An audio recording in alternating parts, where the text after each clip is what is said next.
నా ప్రేమ నీకోసమే 57th chapter. సరే అని నీకు పెళ్ళయిందా అని అడుగుతాడు శివ. ఆ విషయం నీకెందుకు అని అంటాడు యాటిట్యూడ్గా. ప్లీజ్ దక్ష చెప్పు అని అనేసరికి దక్ష అసహనంగా చూస్తే వినయ్ కాలేదు అని చెప్తాడు. అంటే ఇందుని నువ్వింకా ప్రేమిస్తున్నావా అని అడుగుతాడు దక్ష. ఏ ప్రేమిస్తే నువ్వు తనని వదిలేసి నాకిచ్చి పెళ్లి చేస్తావా ఏంటి అని వెట్టకారంగా అంటాడు దక్షబాబు. చేస్తాను అంటాడు శివ.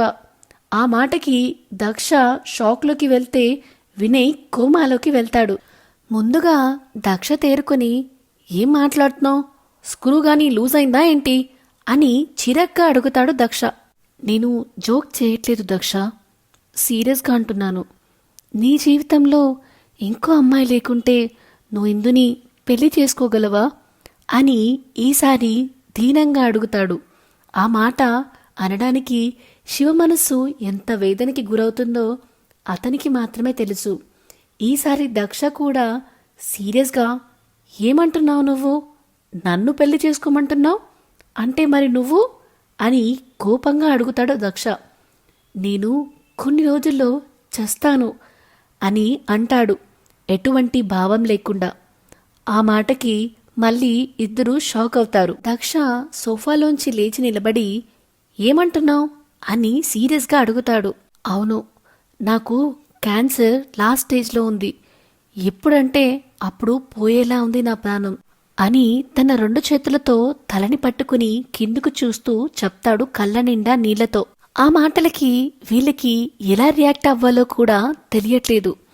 దక్ష మెల్లిగా శివ దగ్గరికి వచ్చి శివభుజం మీద చేయి వేయగానే దక్ష వైపు తడి నిండిన కళ్ళతో చూస్తూ, ఇప్పుడు చెప్పు నీ నిర్ణయం, నేను చనిపోయాక ఇందుని పెళ్లి చేసుకుంటావా అని.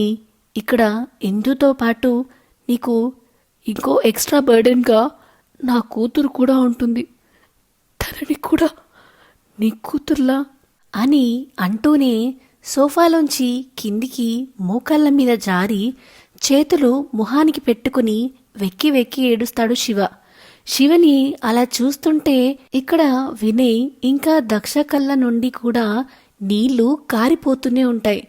దక్ష వెంటనే తను కూడా శివ ఎదురుగా మోకాళ్ళ మీద కూర్చుని శివని గట్టిగా హక్ చేసుకుని వెన్ను నిమురుతూ, డోంట్ క్రై శివ, నీకేం కాదు, నిన్ను ఎలాగైనా బ్రతికించే బాధ్యత నాది, నీ భార్య బిడ్డలకి తోడుగా నువ్వే ఉంటావు, నీ కూతురికి నువ్వే నాన్నగా ఉంటావు, ప్లీజ్ కంట్రోల్ యువర్ సెల్ఫ్ అని మార్దవంగా చెప్తాడు దక్ష. దక్ష నుంచి దూరం జరిగి కళ్ళు తుడుచుకుని, ఆ ఛాన్సే ఉంటే ఈ లోకంలో నాకన్నా అదృష్టవంతుడు ఎవరు ఉండరు దక్ష, కానీ ఆ ఛాన్స్ లేదని కన్ఫర్మ్ అయ్యాకే నేను ఈ నిర్ణయం తీసుకున్నాను. నా చావు నిజమే, నా కోరిక కూడా సరైనదే కాబట్టి నువ్వు నాకు కలిశావు, ప్లీజ్ నీ నిర్ణయం చెప్పవా అని దీనంగా అడుగుతాడు శివ. ఫస్ట్ నువ్వు లేచి సోఫాలో కూర్చో అని లేపి సోఫాలో కూర్చోబెట్టి వినయ్ వైపు చూడగానే వాటర్ బాటిల్ తెచ్చి ఇస్తాడు వినయ్. ముందు వాటర్ తాగు శివ అనగానే వాటర్ తాగుతూ అప్పటికే ఏడవడం వలన దగ్గు వచ్చి బ్లడ్ వామిటింగ్ చేసుకుంటాడు అక్కడే ఫ్లోర్ మీద. అది చూసి దక్ష ఇంకా వినయ్ ఇద్దరూ కంగారు పడతారు. శివ శివ అంటూ వినయ్ హాస్పిటల్ తీసుకెళ్దాం పదా అని శివ చేయి పట్టుకుంటే శివ చిన్నగా నవ్వుతూ, ఇప్పుడేం పోనులే, నాకు ఇది అలవాటే దక్షతో అని వినయ్ వైపు చూసి, ఏదైనా క్లాత్ ఇవ్వు, నేనిది క్లీన్ చేస్తాను అంటాడు శివ. నువ్వు క్లీన్ చేయాల్సిన అవసరం లేదు, కానీ నువ్వు పైకిలే అని లేపి వాష్ బేసిన్ దగ్గరికి తీసుకెళ్తాడు Daksha. Shiva mouth and face clean చేసుకుని వచ్చేసరికి వినయ్ అక్కడ క్లీన్ చేసి మాప్ కూడా వేస్తాడు. దక్ష శివని తీసుకుని వచ్చి సోఫాలో కూర్చోబెట్టి, ఈ విషయం మీ ఇంట్లో తెలుసా అని అడుగుతాడు దక్ష.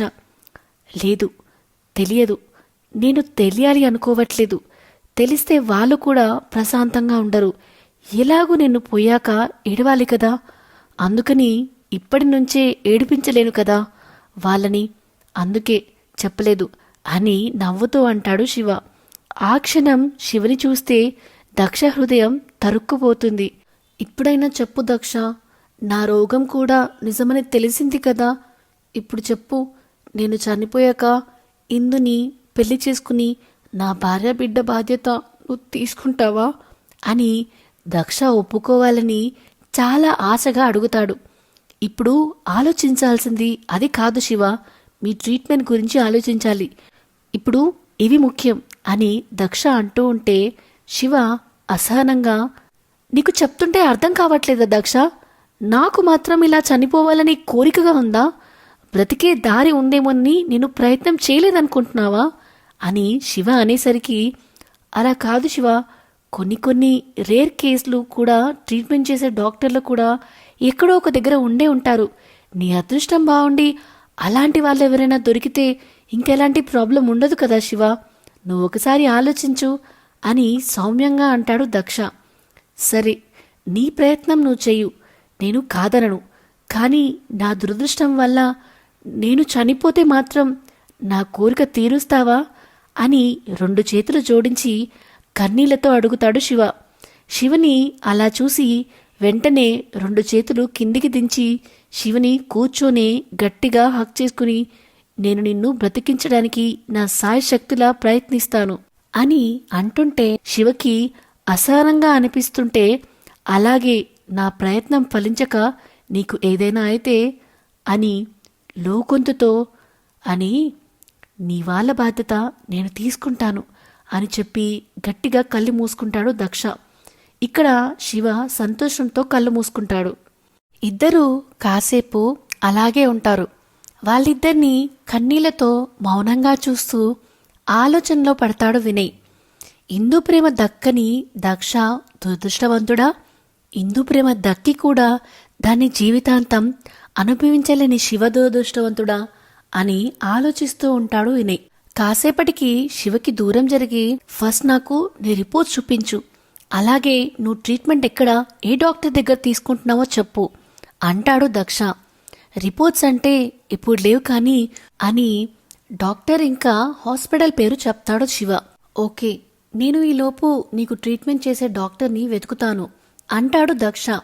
అవన్నీ నీ వృధా ప్రయాసాలే అవుతాయి దక్ష అని, నీకు నా కూతురు ఫోటో చూపిస్తా అని ఇష్యూ ఫోటోని ఫోన్లో చూపిస్తాడు.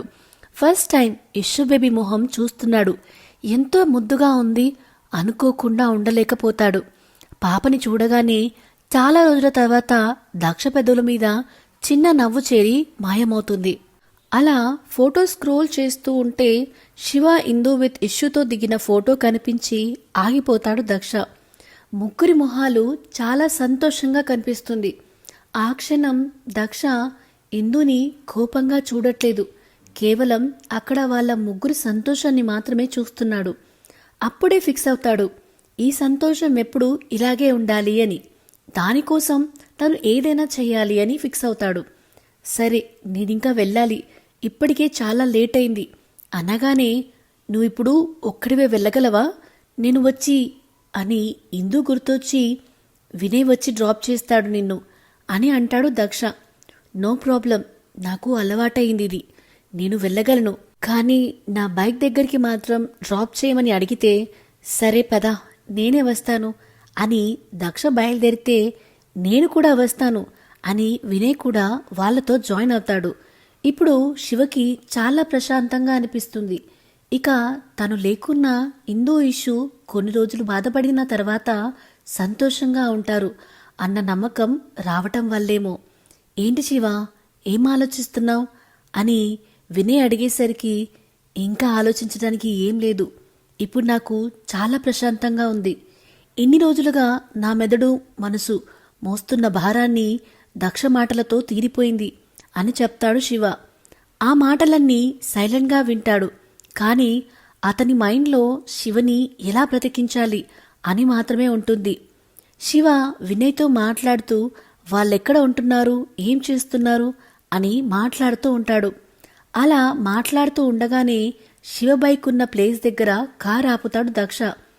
ఓకే మరి, నేను వెళ్ళొస్తాను, నాకిచ్చిన మాటను మాత్రం మర్చిపోకు అని దక్షతో అంటాడు. ముందు నాకు రిపోర్ట్స్ చూపించు అని అంటాడు దక్ష కూడా తగ్గకుండా. సరే బాయ్ అని చెప్పి హ్యాపీగా ఇంటికి వెళ్ళిపోతాడు శివ. సో ఇదేనండి నా ప్రేమ నీకోసమే 57th చాప్టర్. ఈ ఫ్లాష్ బ్యాక్ 26th ఎపిసోడ్లో ఉంది. ఎవరైనా 26th ఎపిసోడ్ చూడలేదు అనంటే ప్లీజ్ ఒకసారి అది వినండి. అప్పుడు మీకు ఈ స్టోరీ, ఈ ఫ్లాష్ బ్యాక్ చాలా క్లియర్ అవుతుంది. సో ఎలా ఉందండి ఈ ఫ్లాష్ బ్యాక్? శివ పరిస్థితి చూస్తుంటే చాలా బాధగా అనిపిస్తుంది కదా. ఈ వీడియో కనుక మీకు నచ్చినట్టయితే please like, share and comment చేయండి. అలానే ఇలాంటి మరిన్ని కథల కోసం మన channel the novel whisperer with Vinyani subscribe చేసుకోండి.